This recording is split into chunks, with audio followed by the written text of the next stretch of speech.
नमस्कार साथियों, मैं योगेश जोशी और इस क्लास में हम 2024-25 के राजस्थान बजट से जो जो महत्वपूर्ण प्रश्न बन सकते हैं उनको इस क्लास में हम देखेंगे। तो राजस्थान बजट आपके आने वाली परीक्षाओं के लिए बहुत महत्वपूर्ण है। इससे 4-5 प्रश्न आने की पूरी संभावना है। तो सबसे पहले हम चालू करते हैं अन्नपूर्णा रसोई योजना। क्या है अन्नपूर्णा रसोई योजना, उसके बारे में पढ़ते हैं। तो इंदिरा रसोई योजना की जगह क्या या चालू की गई है, वो चालू की गई है अन्नपूर्णा रसोई योजना चालू की गई है राजस्थान में। राजस्थान में पहले कौन सी योजना चालू थी? इंदिरा रसोई योजना। उसकी जगह अब कौन सी योजना चालू कर दी गई है? अन्नपूर्णा रसोई योजना। फिर हम देखते हैं कि जो पहले इंदिरा रसोई योजना थी उसमें कितना भोजन प्रदान किया जाता था? वह 450 ग्राम। कितना? 450 ग्राम भोजन प्रदान किया जाता था इंदिरा रसोई योजना में। लेकिन अब जो अन्नपूर्णा रसोई योजना चालू की गई है उसमें 450 से बढ़ा करके भोजन कितना कर दिया गया है? 600 ग्राम भोजन कर दिया गया है। तो अन्नपूर्णा रसोई योजना में कितना भोजन प्रदान किया जाता है? वह 600 ग्राम भोजन प्रदान किया जाता है। तो अब हम आगे देखते हैं कि जो पहले पूर्व में जो इंदिरा रसोई योजना चालू थी, ठीक है, उसमें राज्य सरकार का प्रति थाली व्यय कितना आता था? तो राज्य सरकार का प्रति थाली व्यय आता था 25 रुपए का। इंदिरा रसोई योजना में राज्य सरकार का प्रति थाली व्यय आता था 25 रुपए का, जिसमें से 8 रुपए तो किससे लिए जाते थे? जनता से, हमसे लिए जाते थे। प्रति थाली कितने रुपए में प्रदान की जाती थी? 8 रुपए में। और 17 रुपए क्या है? सरकार द्वारा अनुदान दिया जाता था। तो पूर्व में जो इंदिरा रसोई योजना चालू थी उसमें राज्य सरकार का प्रति थाली व्यय कितना आता था? 25 रुपए, जिसमें से 8 रुपए तो हमसे लिए जाते थे और 17 रुपए का राज्य सरकार द्वारा के दिया जाता था, अनुदान दिया जाता था। लेकिन अब जो वर्तमान में जब अब अन्नपूर्णा रसोई योजना चालू है उसमें क्या है? राज्य सरकार का प्रति थाली व्यय कितना आएगा? वो आएगा 30 रुपए का। राज्य सरकार का प्रति थाली व्यय आएगा 30 रुपए का, जिसमें से 8 रुपए तो जनता से लिए जाएंगे और उसमें क्या है? 22 रुपए का क्या है? सरकार द्वारा अनुदान प्रदान किया जाएगा। तो पहले तो व्यय कितना था? 25 रुपए का आता था, अब कितना आएगा? 30 रुपए का। पहले क्या था? कितना भोजन मिलता था? 450 ग्राम भोजन मिलता था, अब कितना मिलेगा? 600 ग्राम भोजन मिलेगा। पहले भोजन में क्या शामिल नहीं थे? बाजरा, ज्वार, रागी जैसे अन्न शामिल नहीं थे। अब जो अन्नपूर्णा रसोई योजना जो चालू की गई है उसमें क्या शामिल कर दिया गया है? बाजरा, ज्वार, रागी जैसे अन्न को शामिल कर दिया गया है। अब हम आगे देखते हैं अन्नपूर्णा रसोई योजना में राज्य सरकार का वार्षिक व्यय कितना आएगा? तो अन्नपूर्णा रसोई योजना में राज्य सरकार का जो वार्षिक व्यय आएगा वो है 350 करोड़ रुपए।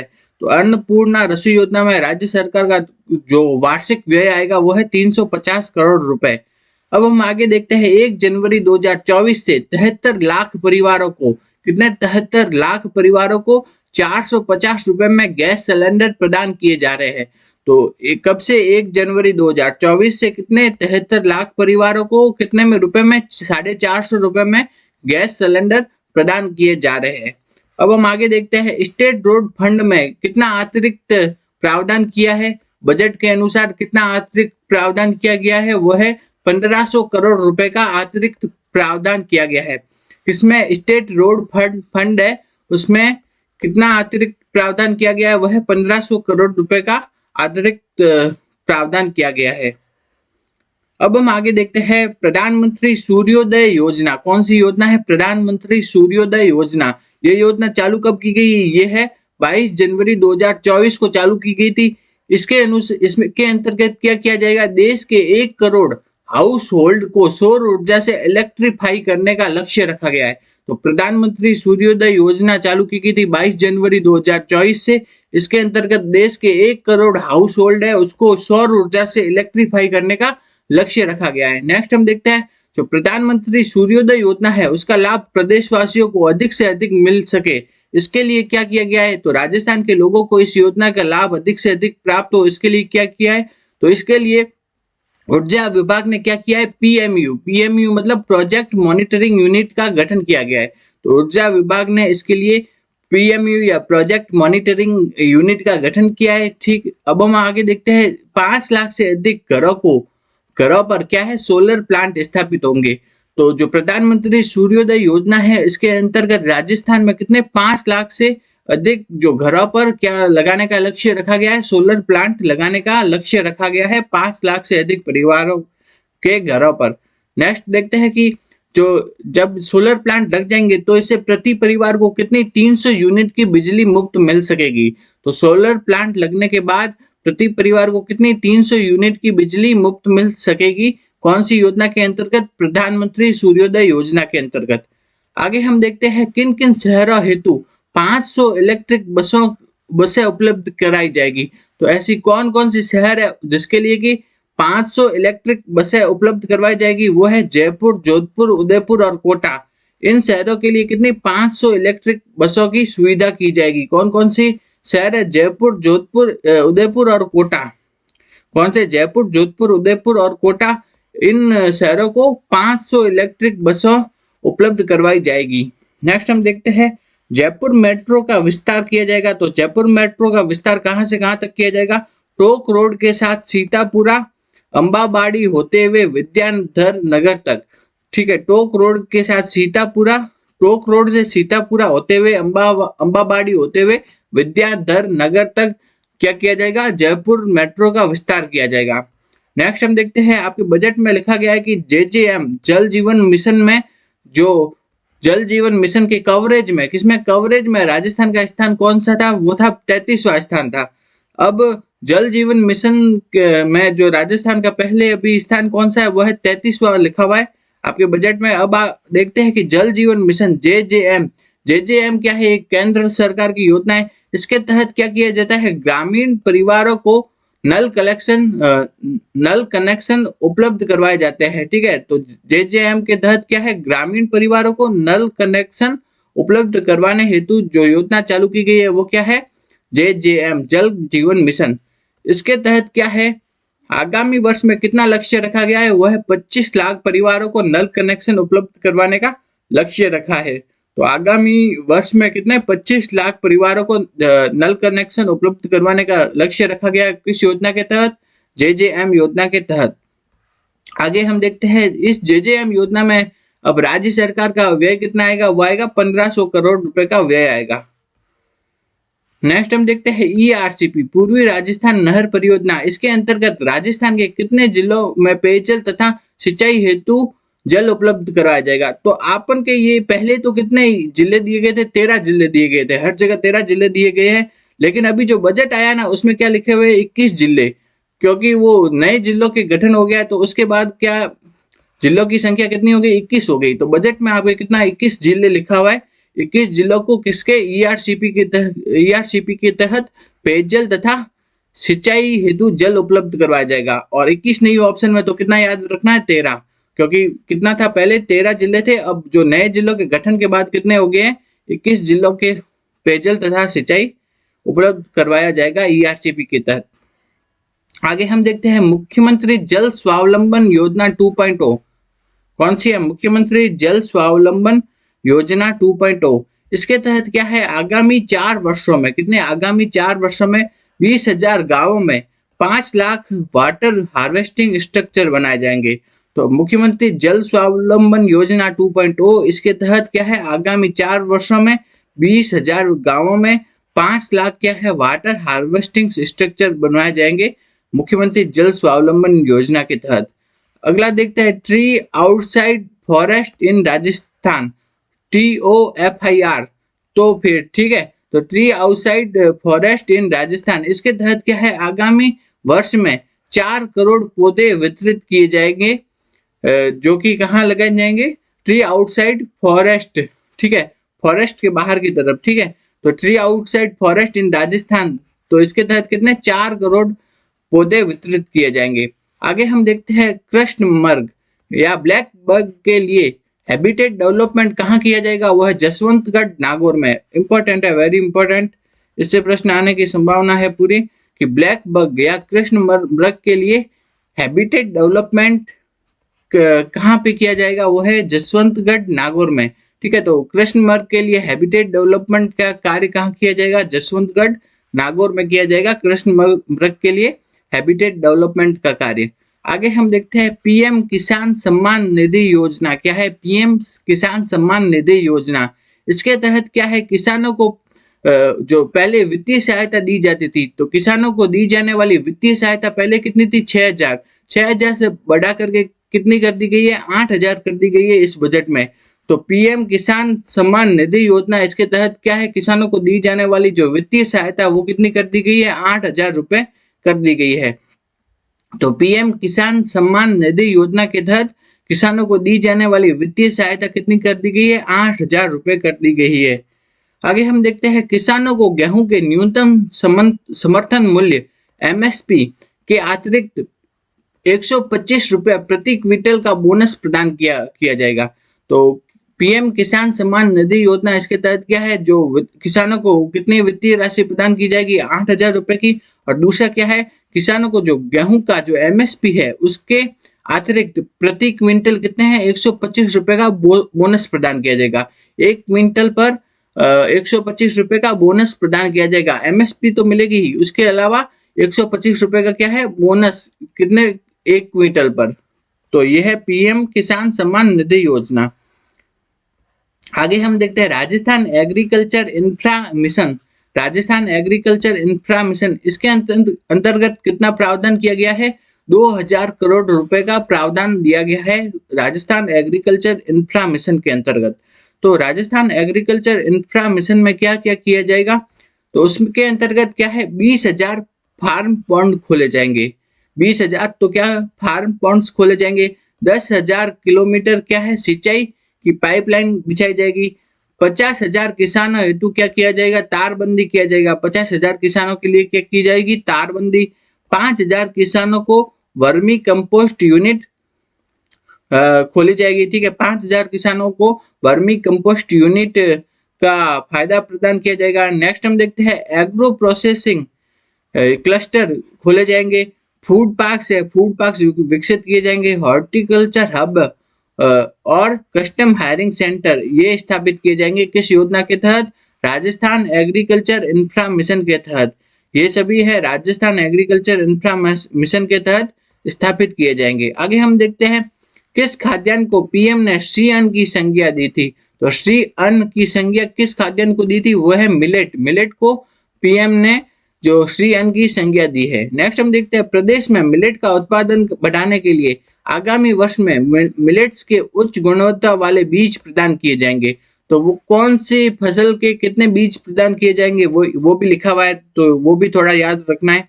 तो प्रदेश में मिलेट्स का उत्पादन बढ़ाने के लिए आगामी वर्ष में जो मिलेट के जो बीज का वितरण किया जाएगा किसानों को, वह मक्का के कितने बीज दिए जाएंगे? 12 लाख किसानों को बीज दिए जाएंगे। बाजरा के बीज दिए जाएंगे 8 लाख किसानों को। सरसों के बीज दिए जाएंगे 7 लाख किसानों को। मूंग के बीज दिए जाएंगे 4 लाख किसानों को। ज्वार के बीज दिए जाएंगे 1 लाख किसानों को। मोठ के बीज दिए जाएंगे 1 लाख किसानों को दिए जाएंगे। आगे हम देखते हैं गोपाल क्रेडिट कार्ड योजना। इंपॉर्टेंट है गोपाल क्रेडिट कार्ड योजना।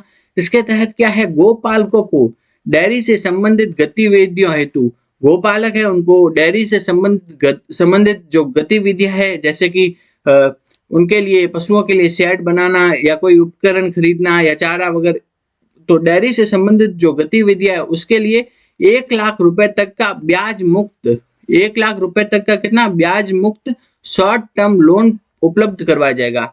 तो गोपाल क्रेडिट कार्ड योजना के अंतर्गत क्या है, जो गोपालक है उनको किसके लिए, डेयरी से संबंधित गतिविधियों के लिए कितना है, 1 लाख रुपए का ब्याज से मुक्त शॉर्ट टर्म लोन उपलब्ध करवाया जाएगा। आगे हम देखते हैं, नेक्स्ट हम देखते हैं कि गोपालक क्रेडिट कार्ड योजना है उसके तहत क्या है, 5 लाख गोपालक परिवारों को इसका लाभ मिलेगा। तो गोपालक क्रेडिट कार्ड योजना में कितने परिवारों को इसका लाभ मिलेगा, वह 5 लाख परिवार है उनको गोपाल क्रेडिट कार्ड योजना में लाभ मिलेगा। कितने, 5 लाख परिवारों को लाभ मिलेगा। अब हम आगे देखते हैं कि ये गोपालक क्रेडिट कार्ड योजना है उसमें राज्य सरकार का व्यय कितना आएगा, वह 150 करोड़ रुपए का व्यय आएगा। अगला प्रश्न है कि युवाओं की काउंसलिंग मार्गदर्शन हेतु प्रत्येक संभाग पर क्या है, युवा साथी केंद्र खोले जाएंगे। तो युवाओं की काउंसलिंग मार्गदर्शन, इसके लिए प्रत्येक संभाग पर क्या है, युवा साथी केंद्र खोले जाएंगे। नेक्स्ट हम देखते हैं पेपर लीक जैसी घटनाओं की रोकथाम हेतु, पेपर लीक जैसी घटनाएं हो रही है उसकी रोकथाम के लिए क्या है, स्पेशल इन्वेस्टिगेशन टीम SIT का गठन किया गया है। तो पेपर लीक जैसी घटनाओं की रोकथाम के लिए क्या है, SIT का गठन किया गया है। नेक्स्ट हम देखते हैं मुख्यमंत्री पर्यटन कौशल विकास कार्यक्रम, ये इंपॉर्टेंट है। तो ठीक है, मुख्यमंत्री पर्यटन कौशल विकास कार्यक्रम, इसके तहत क्या है, 2 वर्षों में, आने वाले 2 वर्षों में क्या है, 20,000 युवाओं को या लोक कलाकारों को, ठीक है, आने वाले 2 वर्षों में 20,000 युवाओं तथा लोक कलाकारों को क्या है, गाइड, हॉस्पिटैलिटी इत्यादि की ट्रेनिंग प्रदान करके उन्हें रोजगार प्राप्त करने हेतु सक्षम बनाया जाएगा। ठीक है, तो मुख्यमंत्री पर्यटन कौशल विकास कार्यक्रम, इसके तहत क्या है, आगामी 2 वर्षों के लिए 20,000 युवाओं, लोक कलाकारों इत्यादि को गाइड, हॉस्पिटैलिटी तथा लोक कला इत्यादि की ट्रेनिंग प्रदान करके रोजगार प्राप्त करने हेतु सक्षम बनाया जाएगा। किस योजना के तहत, मुख्यमंत्री पर्यटन कौशल विकास कार्यक्रम के तहत।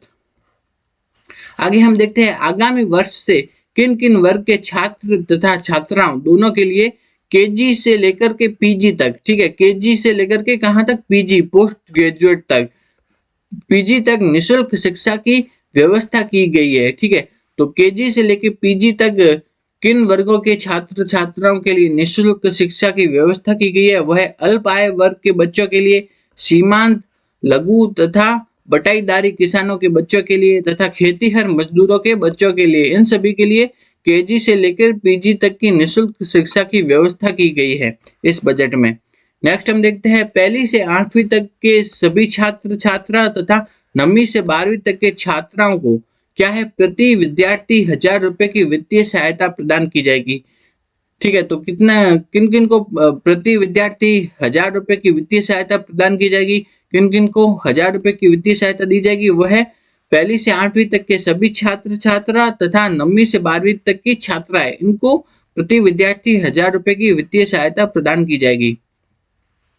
आगे हम देखते हैं Atal Innovation Studio and Accelerator. Atal Innovation Studio and Accelerator ये कहाँ पे स्थापित किए जाएंगे, ये है जयपुर, भरतपुर, बीकानेर और उदयपुर। ठीक है, कहाँ कहाँ, जयपुर, भरतपुर, बीकानेर और उदयपुर, इनमें क्या स्थापित किए जाएंगे, अटल इनोवेशन स्टूडियो एंड एक्सेलरेटर। ठीक है, तो अटल इनोवेशन स्टूडियो एंड एक्सेलरेटर कहाँ स्थापित किए जाएंगे, जयपुर, भरतपुर, बीकानेर और उदयपुर, इन जगहों पे। इन स्टूडियो में क्या है, सॉफ्टवेयर कोडिंग की, रोबोटिक्स लैब तथा मल्टीमीडिया या वीएफएक्स की सुविधा प्रदान की जाएगी। तो अटल इनोवेशन स्टूडियो एंड एक्सेलरेटर में क्या है, software coding, robotics, multimedia, VFX, इनकी सुविधा प्रदान की जाएगी और ये स्थापित कहाँ किए जाएंगे, जयपुर, भरतपुर, बीकानेर और उदयपुर में स्थापित किए जाएंगे। नेक्स्ट हम देखते हैं, ये वेरी इंपॉर्टेंट है, ठीक है, वेरी इंपॉर्टेंट, कि जो क्या है, जयपुर के निकट क्या है, एक सैटेलाइट सिटी स्थापित की जाएगी। तो सैटेलाइट सिटी का नाम क्या रखा गया है, वह है हाईटेक सिटी। तो जयपुर के निकट कौन सी सैटेलाइट सिटी स्थापित की जाएगी, वह है हाईटेक सिटी। तो हाईटेक सिटी क्या है, एक प्रकार की सैटेलाइट सिटी है और ये कहाँ पे स्थापित की जाएगी, जयपुर के निकट स्थापित की जाएगी। इस सैटेलाइट सिटी में क्या होगा, आईटी, फिनटेक तथा मैनेजमेंट से संबंधित अनेक कंपनियां स्थापित की जाएगी। तो जयपुर है, उसके निकट क्या है, एक सैटेलाइट सिटी स्थापित की जाएगी, उसका नाम क्या रखा जाएगा, हाईटेक सिटी रखा जाएगा। और ये इस जो हाईटेक सिटी में क्या है, आईटी, फिनटेक, मैनेजमेंट इत्यादि से संबंधित अनेक कंपनियां स्थापित की जाएगी इस हाईटेक सिटी में। तो हाईटेक सिटी क्या है, एक प्रकार की सैटेलाइट सिटी है।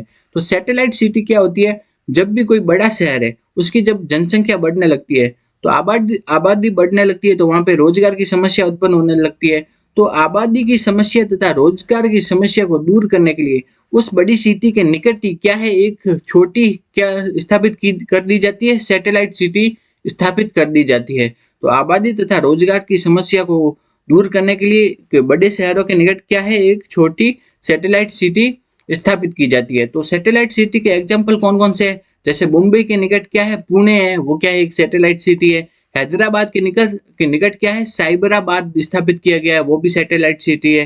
अहमदाबाद के निकट क्या है, गिफ्ट सिटी, वो स्थापित की गई है, वो भी क्या है, एक सैटेलाइट सिटी है। उसी तरह से जयपुर के निकट कौन सी सैटेलाइट सिटी स्थापित की जाएगी, वह है हाईटेक सिटी।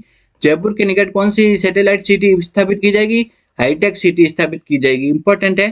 तो हाईटेक सिटी क्या है, एक प्रकार की सैटेलाइट सिटी है जो कि कहाँ स्थापित की जाएगी, जयपुर के निकट। और आपसे पूछ लिया जाएगी किन की तर्ज पर स्थापित की जाएगी, वो है मुंबई के निकट पुणे है, हैदराबाद के निकट साइबराबाद है, अहमदाबाद के निकट गिफ्ट सिटी इसकी तर्ज पर। आगे हम देखते हैं जो सैटेलाइट सिटी है उसके निर्माण के लिए तो मेनली तो कौन काम करती है, राज्य सरकार, लेकिन जो उसके निर्माण के लिए केंद्र सरकार द्वारा भी कुछ सहायता प्रदान की जाती है। तो केंद्र सरकार द्वारा वो सहायता प्रदान की जाती है ना, वो किस कार्यक्रम के तहत प्रदान की जाती है, तो वो है गति शक्ति कार्यक्रम के तहत। ठीक है, तो सैटेलाइट सिटी के निर्माण के लिए जो केंद्र सरकार को सहायता प्रदान की जाती है वो किस कार्यक्रम के तहत प्रदान की जाती है, वो है गति शक्ति कार्यक्रम के तहत। तो जो सैटेलाइट सिटी के निर्माण के लिए जो केंद्र सरकार है वो किस कार्यक्रम द्वारा सहायता प्रदान करती है, वो है गति शक्ति कार्यक्रम के तहत सहायता प्रदान करती है सैटेलाइट सिटी के निर्माण के लिए। नेक्स्ट हम देखते हैं मिशन ओलंपिक्स 2028। क्या है मिशन ओलंपिक्स 2028 है। इंपॉर्टेंट है कि मिशन ओलंपिक्स 2028 क्या है। इसके तहत क्या है, ओलंपिक में भाग लेने हेतु तैयार करने के लिए क्या है, ओलंपिक में जो भाग ले रहे हैं उसके लिए तैयार करने के लिए क्या है, 50 युवाओं को ट्रेनिंग किट तथा कोच संबंधी सुविधाएं उपलब्ध करवाई जाएगी। तो मिशन ओलंपिक्स 2028 के तहत क्या है, ओलंपिक में भाग लेने के लिए तैयार करने के लिए युवाओं को क्या है, कितने युवाओं को, 50 युवाओं को कितने ट्रेनिंग किट तथा कोच संबंधी सुविधाएं उपलब्ध करवाई जाएगी। किस योजना के तहत, मिशन ओलंपिक्स 2028 के तहत। तो मिशन ओलंपिक्स 2028 के तहत क्या है, वो है ओलंपिक में भाग लेने के लिए तैयार करने के लिए 50 युवाओं को ट्रेनिंग किट और कोच संबंधी सुविधाएं उपलब्ध करवाई जाएगी मिशन ओलंपिक्स 2028 के तहत। आगे हम देखते हैं centre of excellence for sport कहाँ पे खोला जाएगा, वो है जयपुर में। इंपॉर्टेंट है, centre of excellence of sports ये कहाँ खोला जाएगा, जयपुर में खोला जाएगा। Centre of excellence for sports खोला जाएगा जयपुर में। इसमें व्यय आएगा 100 करोड़ रुपए का। नेक्स्ट हम देखते हैं रेजिडेंशियल गर्ल्स स्पोर्ट्स इंस्टीट्यूट। क्या है, रेजिडेंशियल गर्ल्स स्पोर्ट्स इंस्टीट्यूट ये कहाँ पे खोले जाएंगे, ये है जयपुर, भरतपुर और उदयपुर में। रेजिडेंशियल गर्ल्स स्पोर्ट्स इंस्टीट्यूट खोले जाएंगे जयपुर, भरतपुर और उदयपुर में। इनमें प्रति पर कितना खर्चा आएगा, 25-25 करोड़ रुपए का खर्चा आएगा। तो रेजिडेंशियल गर्ल्स स्पोर्ट्स इंस्टीट्यूट खोले जाएंगे जयपुर, भरतपुर और उदयपुर में। नेक्स्ट हम देखते हैं संसद तथा विधानसभा में महिला को आरक्षण प्रदान करने के लिए जो प्रावधान किया गया उसके लिए कौन सा अधिनियम पारित किया गया था, वो है नारी शक्ति वंदन अधिनियम। कौन सा, नारी शक्ति वंदन अधिनियम किससे संबंधित है, वह संसद तथा विधानसभा में महिला आरक्षण का प्रावधान करने हेतु जो अधिनियम पारित किया गया था वो है नारी शक्ति वंदन अधिनियम। आगे हम देखते हैं लाडो प्रोत्साहन योजना। कौन सी है, लाडो प्रोत्साहन योजना इंपॉर्टेंट है। लाडो प्रोत्साहन योजना इसके तहत क्या है, गरीब परिवारों में बालिकाओं के जन्म पर क्या है, गरीब परिवारों में बालिकाओं के जन्म होने पर 1 लाख रुपए का सेविंग बॉन्ड प्रदान करना। ये कौन सी योजना के तहत है, लाडो प्रोत्साहन योजना के तहत। तो लाडो प्रोत्साहन योजना में क्या है, गरीब परिवार में अगर बालिकाओं का जन्म होता है तो उनके जन्म पर क्या है, 1 लाख रुपए का सेविंग बॉन्ड प्रदान किया जाता है। आगे हम देखते हैं प्रधानमंत्री मातृ वंदना योजना। कौन सी है, प्रधानमंत्री मातृ वंदना योजना। इसके तहत हम देखते हैं इसके तहत क्या है, तो प्रधानमंत्री मातृ वंदना योजना इसके तहत क्या है, गर्भवती महिलाओं को पहले बच्चे के लिए अब कितने रुपए प्रदान किए जाएंगे, 6500। ठीक है, 6500 रुपए पहले बच्चे के लिए प्रदान किए जाएंगे। पहले के टाइम में प्रधानमंत्री मातृ वंदना योजना में कितने, 5000 रुपए 2 किस्तों में प्रदान किए जाते थे। तो प्रधानमंत्री मातृ वंदना योजना में कितने, 5000 रुपए पहले प्रदान किए जाते थे, उसको बढ़ा करके इस बजट में कितने रुपए कर दिए गए हैं, वह 6500 रुपए कर दिए गए हैं इस बजट में, 5000 रुपए को बढ़ा करके। तो पहले कितने थे, 5000 रुपए, और अब कर दिए गए हैं 6500 रुपए कर दिए गए प्रधानमंत्री मातृ वंदना योजना के तहत। अब हम आगे देखते हैं मुख्यमंत्री आयुष्मान आरोग्य योजना। इसके तहत क्या है, आईपीडी के साथ साथ अब क्या है, डे केयर को भी जोड़ा गया है। मुख्यमंत्री आयुष्मान आरोग्य योजना के तहत आईपीडी के साथ साथ डे केयर को भी जोड़ा गया है। नेक्स्ट हम देखते हैं सड़क दुर्घटना के घायल लोगों को आगामी वर्ष से हाईवे पर क्या है, 25 एम्बुलेंस उपलब्ध करवाई जाएगी। तो पहले क्या होता था, एम्बुलेंस अगर कोई दुर्घटना हो जाए हाईवे पर तो उसके लिए जो निकटवर्ती जिला है वहां पे फोन करना पड़ता था या निकटवर्ती शहर फोन करना पड़ता था एम्बुलेंस के लिए। अब क्या है, जो हाईवे है, हाईवे पर ही क्या है उपलब्ध करवाई जाएगी, 25 एम्बुलेंस उपलब्ध करवाई जाएगी ताकि जो घायल है उनको उपचार मिल सके। नेक्स्ट हम देखते हैं, नेक्स्ट क्या है, सामाजिक सुरक्षा पेंशन योजना में पेंशन की राशि कितनी कर दी गई है। पहले पेंशन की राशि कितनी थी, 1000 रुपए थी, उसको बढ़ाकर आगामी वर्ष में कितना कर दिया गया, 1150 रुपए कर दी गई है। सामाजिक सुरक्षा पेंशन योजना के तहत पेंशन की राशि को बढ़ा करके आगामी वर्ष के लिए कितना कर दिया गया है, 1150 रुपए कर दिया गया है। ठीक है, तो सामाजिक सुरक्षा पेंशन योजना की जो राशि पहले कितनी थी, 1000 रुपए, उसे बढ़ा करके कितना कर दिया गया है, 1150 रुपए कर दिया गया है। नेक्स्ट हम देखते हैं मुख्यमंत्री विश्वकर्मा पेंशन योजना। क्या है मुख्यमंत्री विश्वकर्मा पेंशन योजना, इसके तहत क्या है, 18 से 45 आयु के श्रमिकों को, ये इंपॉर्टेंट है, मुख्यमंत्री विश्वकर्मा पेंशन योजना, इसके तहत क्या है, 18 से 45 वर्ष के आयु के जो श्रमिक है और स्ट्रीट वेंडर है उनके लिए है। तो मुख्यमंत्री विश्वकर्मा पेंशन योजना कितने किसके लिए है, 18 से 45 साल के जो श्रमिक है तथा स्ट्रीट वेंडर है उनके लिए है। इसके तहत क्या है, 60 से 100 रुपए मासिक प्रीमियम जमा कराना होगा। तो मुख्यमंत्री विश्वकर्मा पेंशन योजना में क्या है, 60 से 100 रुपए का मासिक प्रीमियम जमा कराना होगा। ठीक है, और शेष जो 400 रुपए का प्रीमियम है वो कौन प्रदान करेगी, सरकार प्रदान करेगी। तो 1845 वर्ष के जो श्रमिक है उनको क्या है, प्रति माह 60 से 100 रुपए का मासिक प्रीमियम जमा कराना होगा, और शेष जो 400 रुपए है उसका जो प्रीमियम है वो कौन प्रदान करेगी, वो प्रदान करेगी सरकार। तो ये तो पहले जमा कराना होगा। जब वो 60 वर्ष की आयु पूर्ण कर लेगा, ठीक है, तो 60 वर्ष की आयु पूरी कर लेगा ना, तब क्या है, उसे प्रति माह 2000 रुपए की मासिक पेंशन प्रदान की जाएगी। तो पहले तो क्या है, 18 से 45 साल के जो श्रमिक है उनको क्या है, प्रति माह 60 से 100 रुपए जमा कराने होंगे। कितने, 60 से 100 रुपए जमा कराने होंगे, और 400 रुपए सरकार जमा कराएगी। ठीक है, उनकी तरफ से। ठीक, फिर बाद में क्या है, जब वो 60 साल की उम्र पूरी कर लेगा तो 2000 रुपए की क्या प्रदान की जाएगी, मासिक पेंशन प्रदान की जाएगी उन्हीं को जो 60 से 100 रुपए लिए हैं उनसे, उसके जगह कितने, 2000 रुपए की मासिक पेंशन प्रदान की जाएगी। नेक्स्ट हम देखते हैं, जो ये 2000 रुपए की मासिक पेंशन है ना, ये क्या है, मुख्यमंत्री वृद्धजन सम्मान पेंशन योजना के अतिरिक्त होगी। तो मुख्यमंत्री वृद्धजन सम्मान पेंशन योजना ये तो मिलेगी पेंशन, इसमें उसके अतिरिक्त जो श्रमिक है उन्होंने 60 से 100 रुपए जमा कराए थे, उसके लिए उन्हें कितने, 2000 रुपए की मासिक पेंशन मिलेगी। तो ये योजना, इस योजना में क्या है, जो वृद्धजन सम्मान पेंशन है उसके अलावा पेंशन मिलेगी ये। ठीक है, नेक्स्ट हम देखते हैं, वरिष्ठ नागरिकों के लिए रोडवेज बसों में पहले कितने, 30% की छूट थी, उसको बढ़ा करके कितनी कर दी गई है, 50% की छूट कर दी गई है वरिष्ठ नागरिकों के लिए। नेक्स्ट हम देखते हैं, कंपोजिट रीजनल सेंटर। क्या है, कंपोजिट रीजनल सेंटर, ये कहाँ पे स्थापित किया जाएगा, जयपुर में। इंपॉर्टेंट है, कंपोजिट रीजनल सेंटर कहाँ स्थापित किया जाएगा, जयपुर में। इसके तहत क्या है, दिव्यांगों के शिक्षा, कौशल तथा चिकित्सा की सुविधा प्रदान की जाएगी। ठीक है, तो कंपोजिट रीजनल सेंटर के तहत दिव्यांगों है उनको शिक्षा, कौशल तथा विकास, शिक्षा, कौशल विकास तथा चिकित्सा की सुविधा प्रदान की जाएगी इसके अंतर्गत। नेक्स्ट हम देखते हैं DDRC। DDRC का मतलब है district disability rehabilitation centre. DDRC district disability rehabilitation centre, district disability rehabilitation centre, ये क्या है, DDRC। इसके तहत क्या है, प्रत्येक जिला मुख्यालय पर स्थापित किया जाएगा। क्या है, DDRC। DDRC क्या है, प्रत्येक जिला मुख्यालय पर स्थापित किया जाएगा। तो वो क्या है, district disability rehabilitation centre, DDRC, वो क्या है, प्रत्येक जिला मुख्यालय पर स्थापित किया जाएगा। नेक्स्ट हम देखते हैं, इसके तहत क्या है, फिजियोथेरेपी एंड स्पीच थेरेपी की सुविधा प्रदान की जाएगी।